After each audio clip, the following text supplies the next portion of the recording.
Hi everyone, it's Joe here for another Business Tip Thursday. Today I want to talk to you about sales, but from the opposite way around as to what you probably are expecting.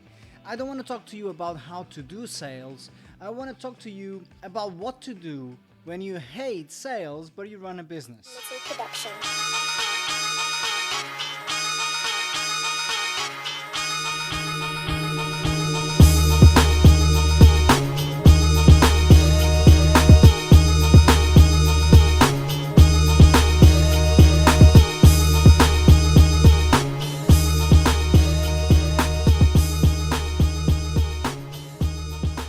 Right, so if you run a business, you know probably sales is part of the process, but it's not unusual for entrepreneurs to feel frustrated when it comes to sales because really they just want to focus on the product.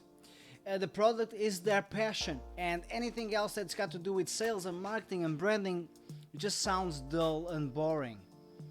Now, the trick that I would share with you is the trick that I used with myself because I too hate sales. It's boring, it's too technical, it seems a bit sleazy and greasy, not fun.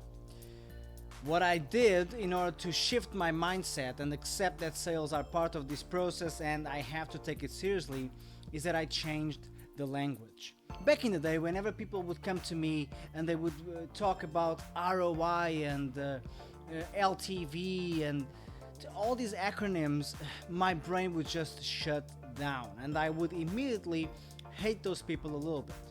No, jokes aside, I just wasn't having it. It sounded too boring, it sounded too technical, I sounded too like a proper businessman, and I am a creative mind at heart.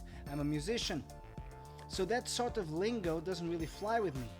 I'm more abstract thinking, I focus on the big picture, I like to create things. The maintenance and the pushing it out there is not so much my priority.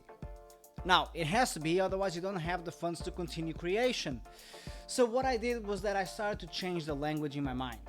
I stopped using terms like ROI or LTV or whatever, and I started thinking about what those really mean instead of using the acronym. So ROI, as some of you might know, stands for return on investment. Okay, so I would be thinking about how much time and money I would invest into something and how much time and money I would get back. That's exactly what ROI means, but I would not think about the acronym, and instead I would just think about the actual result. And that for me was much more compelling. I've got an artistic brain, which means I need to think about creation and results. Same thing with lifetime value of customers and clients. One of the things that I don't do is I don't use the term customer or client here at the business. We call them students and members. And that for me is extremely important because it makes a separation between salesy and sleazy attitude and value and service. They are our students. The parents are our members. I call the parents parents. That's how we address them. Even amongst our team, we talk about the parents, not the clients, not the customers. The same thing with our yoga academy. There are no customers nor clients. We have members. We have students. So that change in language helps me address the things that I have to address, such as sales, because I don't betray my own principles and I'm still doing the right thing. Then, of course, at the end of the day, you need to take into account what your business is about. Is it about growth or is it about specializing?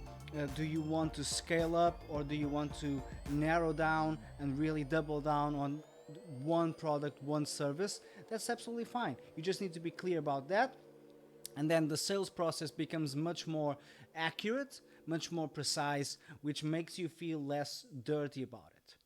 So, my advice to you this week is, if you hate sales, change the language. Don't go down the route of forcing yourself to accept a language that doesn't make sense to you. Instead, revert it, invert it, flip it, spin it, and get work done. Good luck. Take care. Bye-bye.